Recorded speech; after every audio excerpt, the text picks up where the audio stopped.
Good morning, everyone, and welcome to today's Daily Word. It is Wednesday. Glad you could join me for our time together this morning as we continue our conversation around what we call the Daily Word and what it means for us and how it continues to apply to our daily lives as we try to seek God in the things that we do and the decisions that we make. Just a reminder that tonight at 6 o'clock is our summer Wednesday night, and it's gonna be a beautiful day, it looks like, and we're gonna be outside in the shelter. I have pork chops to grill. I think I'm gonna do baked potatoes. I'm gonna start them inside and then bring them out on the grill. And I think some green beans, and then we have some pasta salad coming. We have some cookies coming. So I think we're gonna have plenty of good things to eat. And then we're going to talk about the parable of the shrewd manager. And I was reading about that this morning and trying to get ready for tonight, and that's a tough parable. And I have to really dive into what it might mean for us as we live our lives. So hopefully you'll join us tonight. There can be plenty of food. So if you decide to come last minute, just come ahead, and we'll be outside. There'll be plenty of good stuff for us. So for this morning, I've chosen for us Psalm 11. It's just 7 verses, Psalm 11, but we hear these words from the psalmist. And I'm reading this morning from the Message version of the psalm. I've already run for dear life straight to the arms of God. So why would I run away now when you say, run to the mountains, the evil bows are bent, the wicked arrows aim to shoot under cover of darkness at every heart open to God.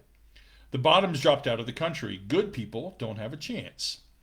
But God hasn't moved to the mountains. His holy address hasn't changed. He's in charge as always. His eyes taking everything in. His eyelids unblinking, examining Adam's flesh and blood inside and out, not missing a thing. He tests the good and the bad alike. If anyone cheats, God's outraged. Fail the test and you're out on the hail of firestones, drinking from a canteen filled with hot desert wind. God's business is putting things right. He loves getting the lines straight. Setting us straight, once we're standing tall, we can look him straight in the eye. So there are a couple of things that jumped out at me when I prepared for this morning in this psalm, and I particularly chose the Message version because I really like how Eugene Peterson kind of makes this succinct for us and helps us to think about it. It's interesting to me that verse 4 says, but God hasn't moved to the mountains, his holy address hasn't changed. I talked a bit on Sunday about the inability we have, and thankfully so for me, to stop time or to go backwards or to go back in time or to go back to the good old days. There may be reasons, I suppose, to go back, but I really don't want to go back. I've raised my kids and they're great kids, had a great childhood, I have a great life. Now I have these great grandchildren that I'm loving on and helping with, and I wouldn't change that for one iota. The mistakes I made in the past are those mistakes.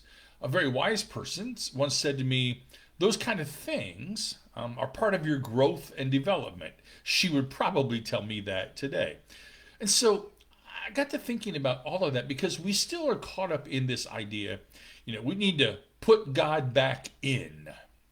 And then we have this big, sometimes explanation, we need to put God back in school or God back in whatever it is. The psalmist reminds us very clearly that the God that we know, God's address hasn't changed.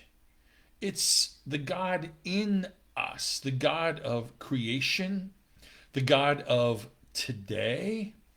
Scripture says to us that God's the same yesterday, today, and forever. first very first words of the Gospel of John. In the beginning was the Word, and the Word was with God, and the Word was God. Nothing's been created that wasn't created through him. We hear all of this affirmation that God is present right where we are. And if that's true, and I believe it is, but if that's true, then what's missing? What's missing probably is our perception. You know, our wanting to go back in time or to put God back in where God has never left isn't part of God's failure. It's our failure. We've forgotten what it means to love our neighbors. We've forgotten what it means, I think, oftentimes to live in community. We get caught up in the chaos of politics and government and all of those things, which is really, I think, what they like us to do. And then we seemingly forget that God's address hasn't changed. God still abides in us and through us. Think about that. I've been thinking a lot about kids today, kids who are going to go back to school. Two of my little guys, Carter and Hudson, are going to be going from the Y to Shelby Hills in a couple of weeks, and they're going to make another transition. And I know that transition is not always an easy thing to do, but they're going to make that transition. And parents, I know some of you are getting ready to send your kids to school, and some of you are getting ready to send your kids to college for the very first time. And how hard that is to let them go. But we're reminded that in all of those places, Shelby Hills, all the schools around us, and the colleges that your kids are going to be going to in these very next days, God isn't restricted to zip codes, to towns, to political boundaries. God is everywhere. God is at Sydney High School, at Fairlawn High School, at Anna High School. God is at Shelby Hills and the YMCA. God is at Wilmington College and Ohio University and Ohio State. And the list goes on and on. God is present in all of those places. And for us, what God calls us to, I believe, is to not be moved. To know that in all of life, God calls us to be God's people right where we are. God hasn't moved. God hasn't changed. And if we believe that, and I believe that, then the burden is on us, on you and I. It's on us to change the world around us. It's on us to make sure that God is present wherever we are.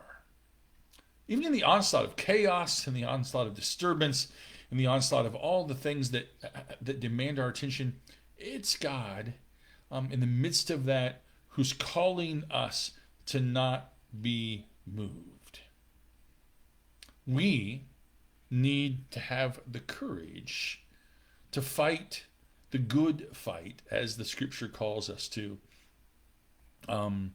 know that, as the psalmist says, God's business is putting things right, set us straight, and once we're standing tall, then God, we see God and then we move.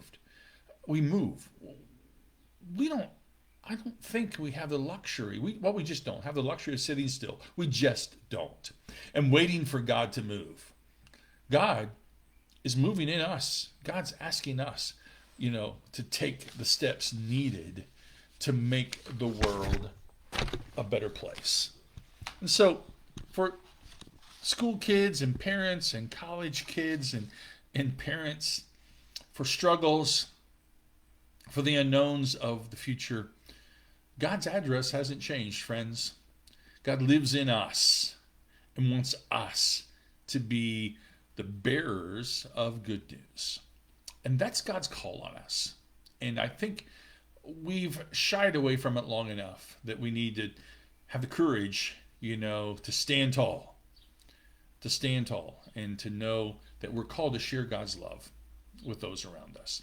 So that's our word for today, and the scripture from the psalmist as it speaks to me and hopefully speaks to you. So I hope you know of God's love, grace, and mercy in your life. Hope you know of my love for all of you, and hopefully I'll see you tonight at 6 o'clock. Have a great day.